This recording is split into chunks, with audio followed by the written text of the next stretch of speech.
So we can show this area model in multiplication when we multiply something like this. 239 times 34. We're going to go with 200 here. Decompose this into 230 plus 4. And we're going to end up with 30 plus 4. Okay, so this area here we're going to end up with 3 times 2 is 6. And we annex the 0, so 6,000. We get 800 here, 900, 120, 120 here, and 16. So when we add this all up, we're going to end up with, looks like 6,900, 7,700, 7,940. So that's equal to 7,956 when we add in the 16. Okay, so this is a good way to be able to mentally break down multiplication when we have large numbers. But more importantly, this serves as our conceptual understanding of how multiplication works and interacts. So when we multiply this out, we can distribute. We go b times 2, so we end up with 2b minus ab when we multiply that out. Okay, so 2b minus ab. And we could show that in our area model because we can have a length of b, a width of 2 minus a, and then we can say that this area in here represents our 2b area. This area in here represents our minus ab area. Okay, and again, the answer to a multiplication is going to be the area. Okay, and the factors of multiplication represent our length and width. Now, when do we distribute? We distribute across multiplication across addition, subtraction, but we don't distribute across multiplication and division. Okay, and the reason why we don't is that, well, we just don't really, but there is a good reason why we don't, is because when we look at this problem, so let's just make sure here, we don't distribute across times and divide.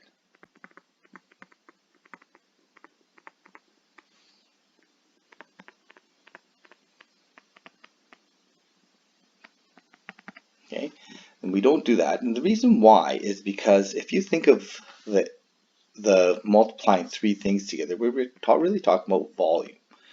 Okay, so we're talking about a length of b, a width of c, and a height of 3 in this case. Okay, and well, when we multiply for volume, really once we multiply length times width to get, our area in here, we don't need to multiply this height against the length again and against the width again. Okay, it's just going to be this area times the depth now. Okay, when we have three things multiplied together, we're really talking about volume. Okay, two things multiplied is area, three things is volume. So when we look at this, we would not distribute this 3 to the b and 3 to the c. That doesn't make sense. We would distribute or apply the times 3 to the bc together as area. Okay, so what does it look like when we start multiplying algebraic pieces? So if I have binomial length and a binomial width, how many pieces, how many parts are there in this multiplication? Well, if there's binomial width and binomial length, that means that we're going to end up with 4 distinct pieces of our multiplication because we have a 2 by 2 grid, essentially.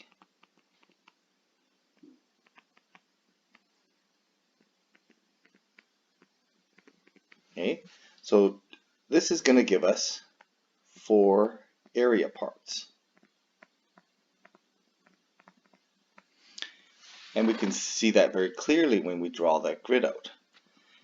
If we were to do a trinomial times trinomial, well, what would that look like? Well, a trinomial would have 3 parts horizontally and 3 parts vertically. And a trinomial times trinomial will give us 9 area parts.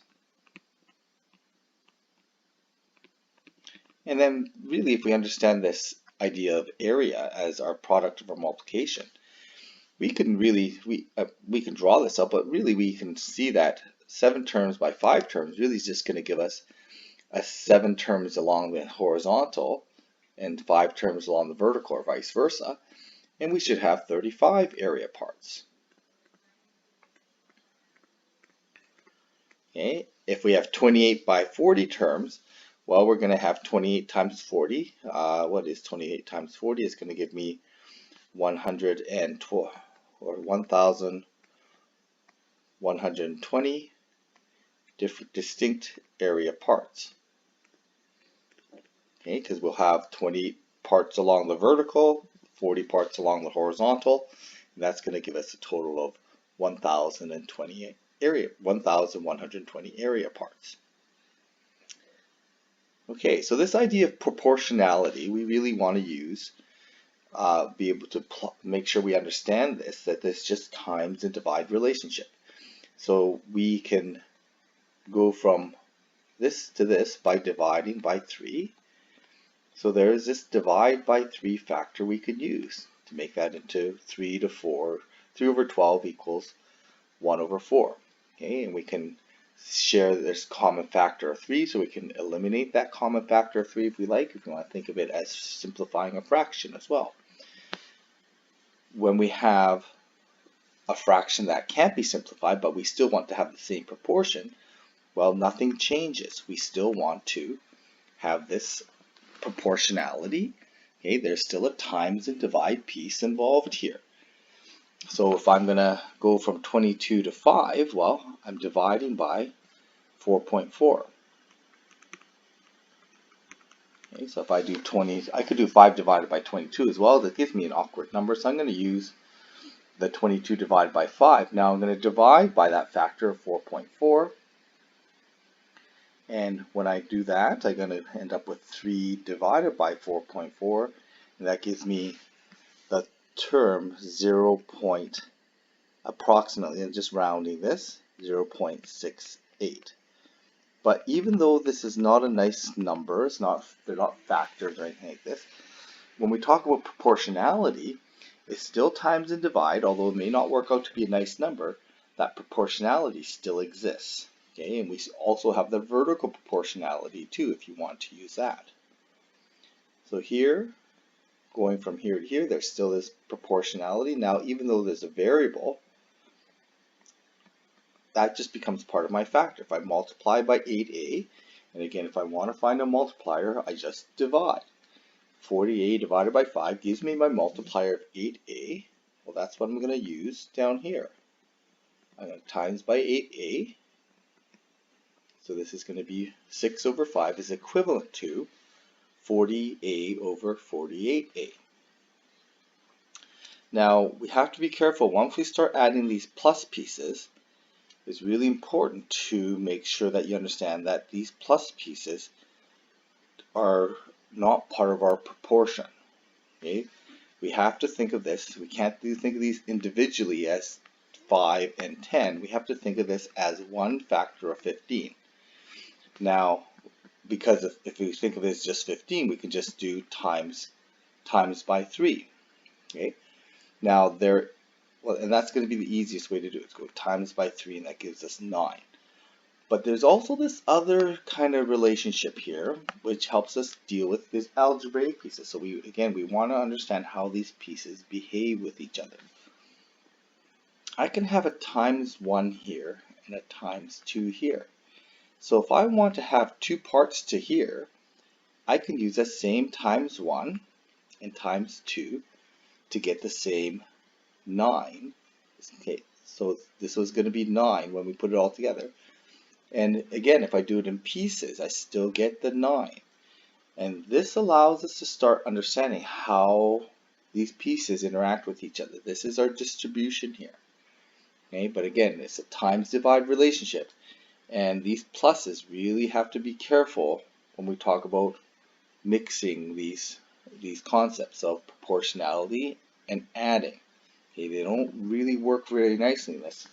Now, if you really want, you could do it this way, but really the best way, when we can, is just try to reduce it all to times and divide. So I can reduce this to 15. I have a times 3 times 3, and I can write it as 9 over 15. So when possible, we do that. But it is not always possible here. So I have this proportionality here that plus pieces. If I really have a good sense of this, I probably can see that that's going to be 2 plus 1a. Okay. Now, there's a few ways we can do this. I can just divide, and I can say 10 plus 5a divided by 5. Our multiplier is 2 plus a. And I'm going to times by that factor. If I use that up top here, I'm going to get the same thing. Okay, so I'm going to 1 times 2 plus a is going to give me 2 plus a. So that's the correct answer there. The other way I can think of it is, okay, so there is one way to do it. I do remember that there is a vertical multiplier here as well. So that's going to be times by 5 going down. So I can divide by 5 going up. Okay, so that 10 divided by 5 is 2. 5a divided by 5 is a. So there is my vertical proportionality involved that I could use as well. Again, even when things look kind of awkward and weird, if we really do understand how times and divide and add and subtract work, we should be able to figure this out. Now, that's not an easy thing to do all the time because we kind of do this subconsciously, and we want to be more explicit about understanding how do these parts work. So here I'm going to use my vertical multiplier. This seems the easiest way. I'm going to multiply by 3 over 4, or 0.75. So I'm going to go up top multiplying by 3 over 4. So I end up with 3a, and 3 over 4 times 5, okay, which is basically 3/4 times 5, is going to give me, what's that going to be? 3.75. Okay, and that's going to be, it's not a nice number, but there it is. And I have two parts to it because this is a binomial part here.